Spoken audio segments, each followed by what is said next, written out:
အဲ့တော့အခုအတွင်းချမ်းဒါပြီးအတွင်းချမ်းအချမ်းသေးလေးအဲ့နှစ်ခုဒီလိုထပ်လိုက်ထပ်ပြီးသွားရင်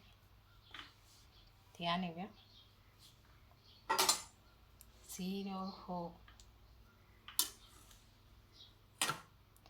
0 ခိုးလေးမှတ်0 ခိုးလေးမှတ်ပြီးတော့ဒီအောက်ကနေဗျ5 လက်မတက်အချုပ်တိုင်ချောချောလေးဆွဲလိုက်ဒီလိုလေးအဲ့လိုလေးတော့ထိုးမယ်ပြီးရင်အတွင်းချမ်းအဲ့လိုအဖုံးချမ်းအဲ့လိုအဖုံးချမ်းအစောနာညှက်ပြီးတော့ထောက်ထားတဲ့နေရာရှိတယ်အဲ့ထောက်ထားတဲ့နေရာဒီအစနဲ့တဝက်ဝက်လိုက်ဝက်ပြီးတော့ဒီနားလေးကိုင်းလိုက်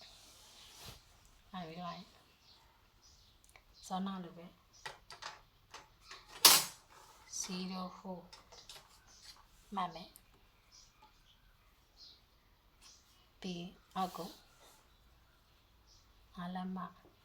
မှတ်မယ်ပြီးတောက်လေးထိုးလိုက်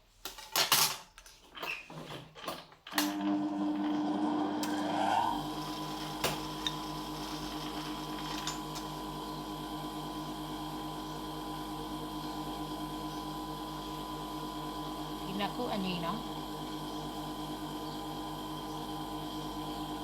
အဒီနာထိုး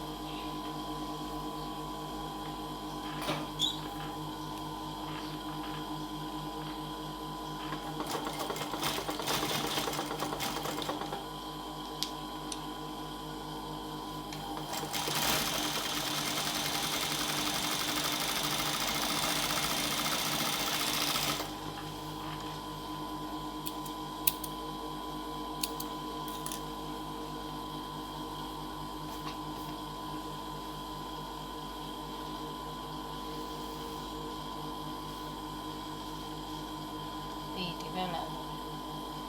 စနာတဝက်ဝက်ထားမတမ်းမှတ်ထားအဲ့တိုင်းထုံး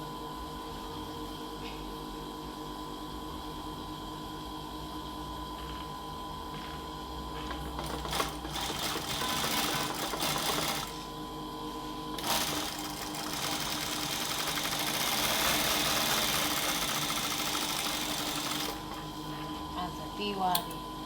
ဒါတောင်းမှထိုးကြခပ်ပတ်တက်ပဲအဲ့ဒါအတွင်းကျန်ဒီတိုင်းလေးသွားပြီအဖုံးကျန်လို့လဲအဖုံးကျန်ဒီထစ်ထားတဲ့နေရာလေးကနေပြီးတော့ဒီဘက်မတက်လက်သွားဒီလိုလေးလက်သွားအဲ့မှာတော့ဝတ်တက်ခါကြတယ်ခိုင်းယူတဒီနာဆိုရင်ဒီကလူကဝတ်တဲ့အခါကျရင်ဓာတ်ရတင်းရတယ်အဲ့ဒါဟာလေးဖြစ်အောင်လုပ်ပေးလိုက်ဒါပဲကျွန်တော်ပါရပြီထစ်ထားတဲ့နေရာလေးကနေပြီးအညီလေးတွဲ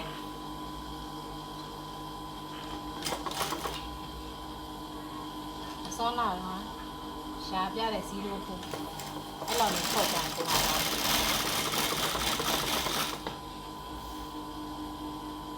ထောက်ကိုဒီဘက်နဲ့ကို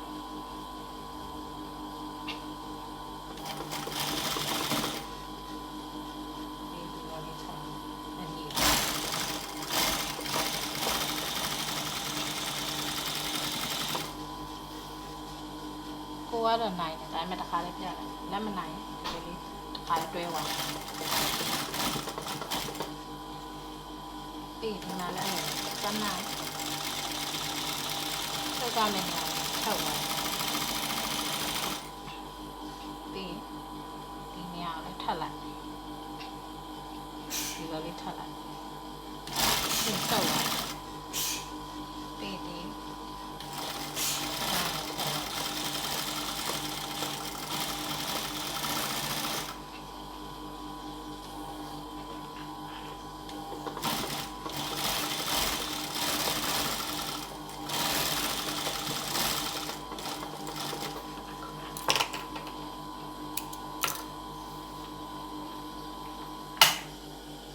ကြတော့ဒီဘက်ကကြည့်မယ်ဆိုရင်လေဒီစီးကိုမကြော်ဘဲနဲ့ချုပ်လို့ရပါတယ်ဆိုတော့သိပါတယ်ဒီဘက်ကကြည့်မယ်ဆိုရင်လေဒီစီးကိုမကြော်ဘဲနဲ့ချုပ်လို့ရတယ်ခပတ်တိုင်မလွတ်တော့လွတ်တာလည်းမရှိတော့တင်တာလည်းမရှိတော့အပေါ်ကြီးကိုဆွဲတင်နေရလည်းမရှိတော့အဲကြောင့်မှတို့ကတွဲတာအဲ့ဒါခပတ်တွဲဖို့အတွက်ဆိုရင်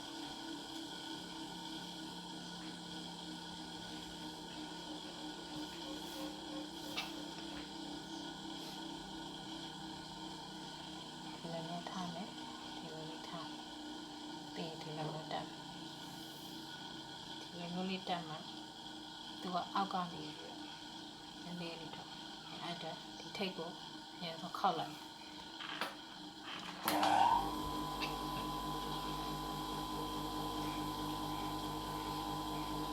ဒီလိုလေးထားဒီလိုလေးထားပြီးတော့သူ့ဒီလိုလေးပြန်လာလိုက်တော့ဝတ်ခံ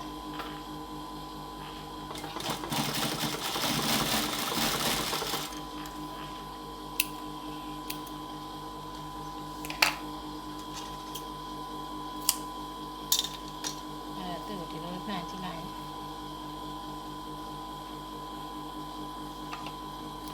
နားလေးဆဲတင်တယ်အဲ့ဒါနှံ့ကြည့်လိုက်လို့ရှိရင်ဒီလိုလေးကန်လိုက်ဒီအောက်လေးကလည်းနေလေးထွက်တယ်အဲ့ထွက်နေတာလေးချုပ်လိုက်အောက်ကမလွတ်တော့နောက်စိတ်တစ်စိတ်ကြော်လောက်ပဲထွက်တယ်အဲ့ဒါရတယ်အဲ့ဒါခဘတ်တာဒီလိုဖြစ်နေရမယ်နော်ဒီလိုလေးခါနေရတယ်ဒီလိုခါနေဟိုဘက်ချမ်းဆိုရင်မှားတယ်အဲ့တော့ဘက်ချမ်းဆိုရင်မတတ်ဒီလိုမျိုးတက်မှာဆိုဒီဘက်ချမ်း